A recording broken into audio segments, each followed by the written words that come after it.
Today, on Florida Sportsman, Project Dreamboat.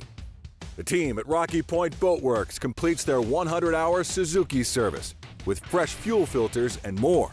So there's two filters on this particular application, and we're going to inspect the engine one first and then move on to the boat filter.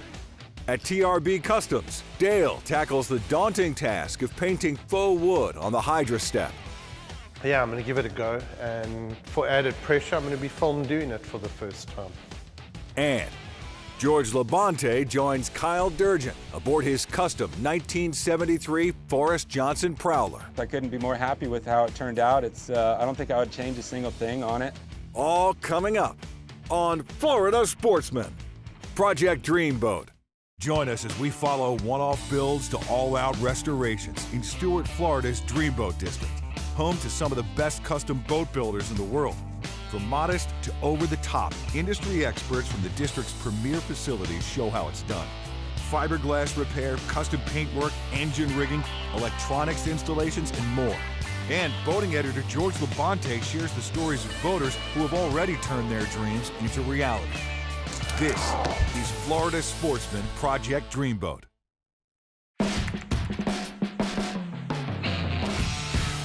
So hopefully you've been watching the previous episodes. Today we're going to wrap up the Suzuki service. I hope you watched the oil change, the gear oil, the water pump, and the spark plugs. Today we're going to wrap up the fuel system. So there's two filters on this particular application, and we're going to inspect the engine one first and then move on to the boat filter. Okay, now we're going to change the fuel filter on the motor. It has a water sensor incorporated in this filter. I have to use a pick to get the lock off of it so we can take the filter housing off. So in this particular filter, we're having an issue trying to remove it. So I'm going to remove the housing so I can literally use both hands and twist it off. This way we don't break anything, and I can inspect the filter and check for metal or debris. Now when you pull this off, it's going to be full of fuel, so you try not to spill the fuel all over the boat. David, would you do me a favor? Would you dump the fuel and the fuel filter out, please? And inspect the cup for dirt and debris. Oh. Looks like you got some time. Ooh, look at there. Got a little something there. Like what we found here, a little debris. So in this filter, we actually found some contaminants. It's a small piece of aluminum. It's very common when you have a new boat. We find this all the time on new boats. This is why on 20-hour services, I actually replace fuel filters, and you should too. Now we got this clean, we have our new fuel filter. We're going to install it. I like to put a little grease on the threads so we don't have to fight it off and on every time. I also put a little on my O-ring to protect it. My assistant here keeps me supplied with rags and grease. Thank you, sir. You're welcome. Thank you, fine sir. Thank you. So now we're going to reinstall our fuel filter onto the block. The blue connector is actually for your water and fuel sensor, so we want to make sure we reconnect this. Now I'm going to find my primer bulb. I'm going to prime the fuel system so I can put fuel in here. The reason I do that, so I can check around here for leaks. If we have any leaks, we want to fix it now before we give this boat back to the client. Okay, it's firm now. I'm checking around the filter. I notice there's no leaks. That is good. Now we're going to replace our fuel filter inside the boat, fuel filter / water separator. So sometimes these filters tend to stick. Some technicians or people don't put grease on them, on the O-ring, over tighten. Use your oil filter wrench, or I have a large set of channel locks I'll use. And if measures get very extreme, I will poke a hole with a screwdriver and try to crank it off that way. Another useful tip, if you own a boat and you have fuel cutoff valves, shut them off before you pull this filter off, because they always leak fuel. You should have a bowl or something underneath it if you can fit it underneath the filter. This one I cannot fit one in. David's going to fill the filter up for us. We always like to prime them first so that our client doesn't have to worry about it. I have had clients leave the dock, not prime them, and run out of fuel and have to reprime them. Not a happy client. So now we fill all filters. That's Rec 90, by the way. Little grease on it? Oh man. Bruh, you know how it is, bruh. You in the grease. We're gonna grease it. It's always best. Lovely. I only put them on hand tight. That way I can remove them on the next service. Sometimes if you get them too tight and you try to remove them, the whole filter housing will come off the boat. Then you will have to be repairing holes. We don't like that. So after everything's all installed, it won't hurt to go squeeze the primer ball a couple times, just to make sure you got no leaks and everything's And then we'll looking test good. fire the motor. Yep.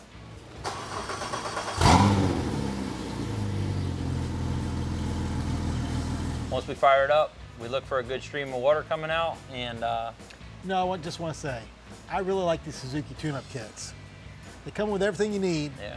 All you have to do is add a little oil, motor oil and gear oil. And this is complete. I prefer it over everything else. Good for you do-it-yourselfers out there. All right, now that we wrapped up our service, we really hope this helps you out. Until next time, take care. See you then. Yeah. When we return, TRB Customs begins the faux wood process on the HydraStepp project. This segment brought to you by Two Rivers Boatworks. Exceptional design, quality, and craftsmanship. At Two Rivers Boatworks, we turn dreams into reality, one boat at a time. Specializing in the installation of the industry's leading audio, electronics, and LED lighting systems, to the custom design and fabrication of dash panels, foam decking, upholstery, and more. Our experienced technicians are certified to service Mercury, Yamaha, and Suzuki outboards. New boat envy? Our line of custom performance skiffs can be tailored to meet your unique boating needs. Visit our facility in Stuart, Florida, and turn your boating dreams into reality. Welcome back to Florida Sportsman, Project Dreamboat. Join us as Dale at TRB Customs tries his hand at faux wood creation on the HydraStepp project. Yeah, at TRB Customs, we're busy with our HydraStepp project, which is a full faux wood boat with a retro mod look on the motor and the boat hull. I'm drawing inspiration from the old classic boats of the 20s and 30s, the Chris Craft barrel backs, the old bootleggers, you know, the old racing boats. They were these beautiful mahogany boats. I want to emulate that look, and that's what I'm going for on this HydraStepp project. We've just got the boat back from the guy who's put the base coat down. I now have to do the faux process. I've decided to just do one hatch to start off with in case I screw it up. But yeah, I'm going to give it a go. And for added pressure, I'm going to be filmed doing it for the first time. I kind of figured that an important part of getting the wood to look realistic is the preparation of the base coat before I start laying down the faux process. I needed to sand the panel in individual planks almost, in individual pieces of wood. So I tape the panel off. I then take a rough scourer and I scour lines in the direction that wood would actually run. We've prepped it. I think I'm gonna now get in and start taping it out and mix some colors, and let's see where we get to. It's something new that I've never done before, and let's just give it a go and see where we go with this. The first thing I did was the border, but it had to be made out of individual sections because that's how a real wooden panel would be made. I used a high quality sort of edging tape so that I wouldn't get any bleed underneath the tape, because I remember I said I want those really crisp lines of where the wood joins. And then I started the faux process. I've done a lot of research, and I decided to use a high quality airbrush paint. I started mixing blacks and reds to give you that sort of dark, rich mahogany color. I then added some candy reds to it to give it the transparency that it needs. It came down to time that you couldn't spend any more time mixing paint. You couldn't spend any more time looking at what needs to be done. It came down to dipping that cloth and laying down some paint. And as I started doing it, I realized that the secret to making it look like real wood was inconsistency, because real wood doesn't look the same. I think that's kind of where we got to quickly realize that that's how we made the wood look realistic. Going back and using darker colors and lightly running that brush to give that sort of dark grain look to the wood. Your grain runs like this, and as you come along the radius, your grain pattern changes to your end grain. Your end grain is where you see the concentric rings in a tree. And I just felt that to get this right would add that realistic look to the finished product. And take a look at that. That end panel, I'm not sure how much you can see on camera, but it's very much starting to look like a piece of wood. Once I had this first little piece of wood done, kind of my nerves settled, because there's a lot of anxiety and a lot of stress building up to this. This is a huge commitment to say, wow, I'm gonna faux a whole friggin' boat. I stepped back and I was like, okay, I've got this. So I unmasked it and got ready to do the other 3 sides, and they became easier, and I kind of started having a good feeling about that this project was going to work out. When we come back, George LaBonte joins Dreamboat owner Kyle Durjan aboard his fully restored and customized 1973 Forrest Johnson Prowler in this week's One Man's Dreamboat segment. This segment brought to you by Surehold. Clean and simple. The ultimate bucket list. Let's start with an ergonomic corrosion-free rope handle. Check. You want a caddy to organize your supplies and lift them out with ease. Check. Add in a bucket grate to elevate wash tools out of dirty water. Check. While you're at it, let's include integrated soap measuring cups. Check. How about a base that won't let your bucket scratch, tip, or slip? Check. Top it off with a secure lid that doubles as a place to sit down. Check and check. The Surehold One Bucket System for everything on your bucket list. Visit onebucket.com. Welcome back to Florida Sportsman Project Dreamboat. Join us for this week's One Man's Dreamboat segment with Florida Sportsman boating editor George LaBonte as we feature anglers who have already launched their dream. Florida Sportsman began these features 30 years ago, and the dreams just keep getting better. Taking on a Dreamboat restoration project often involves a quest to find the perfect boat. And sometimes, as is the case in today's story, the boat finds you. We joined Kyle Durjan today in Stuart, Florida to have a look at just such a project that fell in his lap at a perfect time in his life, and it ended up becoming a dream boat for a dive passion that's taken him through his entire life. This boat is really one you want to stick around for. Let's join Kyle and have a look at his 1973 23-foot Prowler.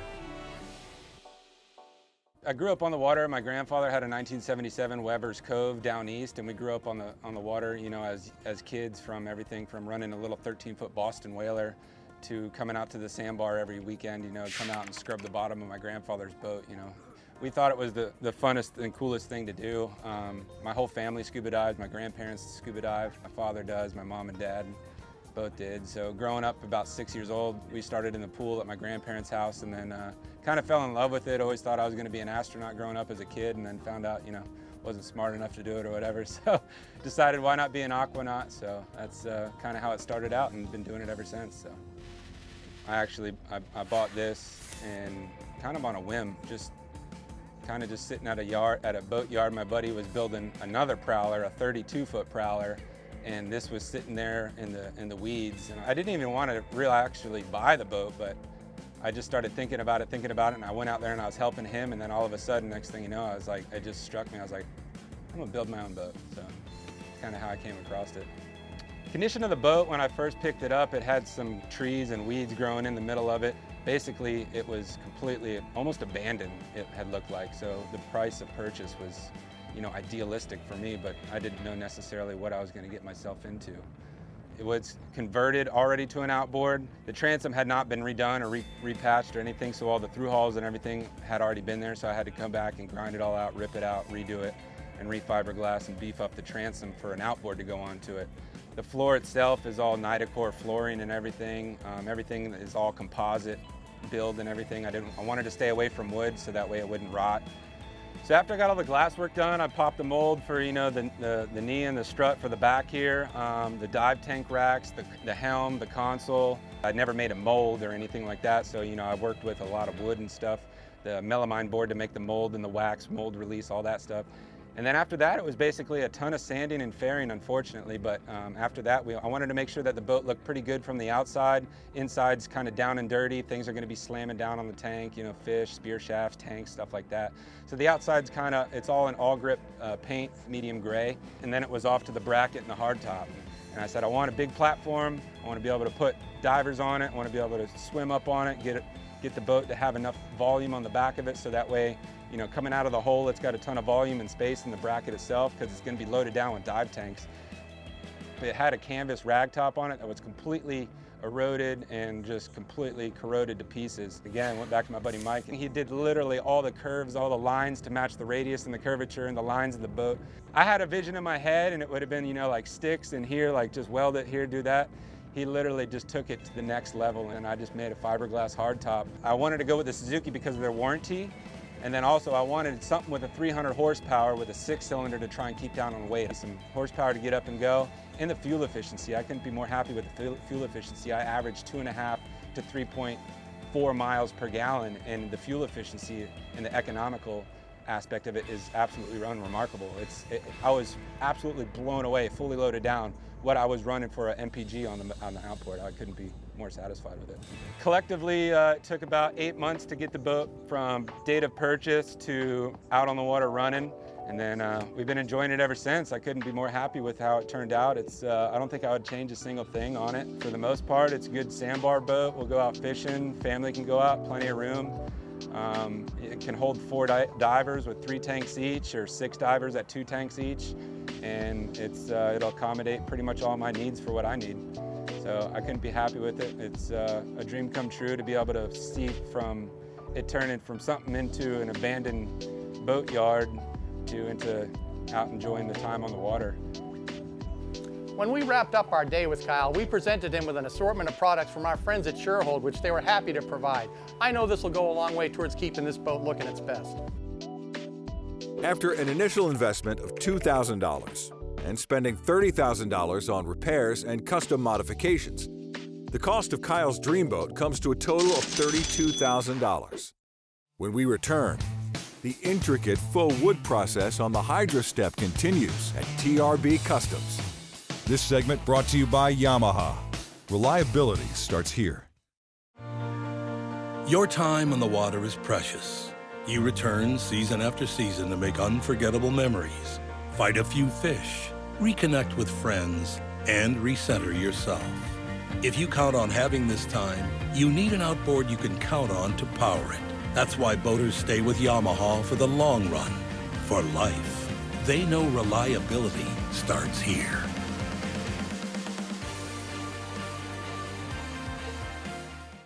Welcome back to Florida Sportsman, Project Dreamboat.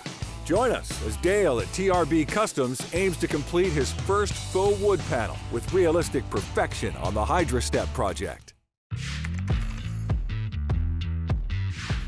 One of the things that I wanted to do on this boat was I wanted to have cork-in lines. If you look at sort of the older boats, they would have these beautiful mahogany or teak strips laid out, and then they'd put a cork-in line in the middle. And I feel I was rather particular on it when I did this first one. And I took my time, I measured it out properly and accurately. I then masked it off, and I went with an airbrush to do the black section because I wanted to be as smooth as possible. I felt that if I went in here with a brush or a cloth technique or whatever, I just wasn't going to get that really nice, smooth look that you get from actual corking that's put down and then sanded over. Another part of getting the corking done and getting it precise and accurate is the amount of taping and masking that you need to do. I made sure that everything was individually done to make sure it was super accurate. And It's probably the most time-consuming part of this project is all the masking that I'm going to be doing. It's really daunting to think that I have a whole boat to do, and well, how much masking tape am I going to use doing a whole planked boat? Also, doing the planking, it can't all be the same. It's not a carbon copy of each one. It'll make it look fake. The whole idea was that it doesn't look cartoonish at the end of the day. It's got to look like real wood. The cloth is sort of what I use to lay the base down. I then come back with a variety of tools. I have a flogger that will add chatter marks or burlin to the wood. The flogger's also there to add that stippled finish. I use 2 different chip brushes which I lay into with the scissors to make them sort of a little beat up. I use them to put the sort of black, darkest sections in the wood, which makes it look realistic. I use a soft brush in places where I feel I need to soften the look of the wood. This is the honest truth. I was losing sleep about being able to do this, I'd made a commitment to the TV show. I had made a commitment to my wife and business partner about doing this. So when I stepped away and I felt good about it, I felt it was really necessary to bring Kristen in and share what I'd just done. Kristen's opinion is really important to me, mostly because she's so brutally friggin' honest. And I brought her in, and yeah, she was blown away, and she was really impressed that I was able to pull it off. And to tell you the truth, I think she was probably a little relieved that I was able to pull it off. But the biggest thing that I've taken away from this is that, you know, if you're prepared to put the groundwork in and you're prepared to take a chance, chances are pretty good that you're going to be able to pull it off.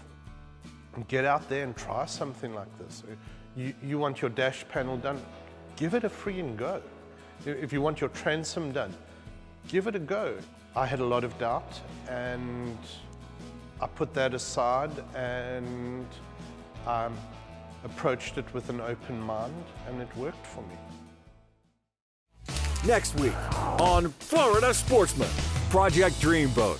The creative minds at TRB Customs move onward with the faux wood transformation on the HydraStepp.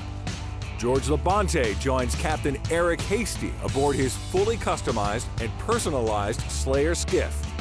The team at Wildfire Marine gets electrical on the Bertram 25 project.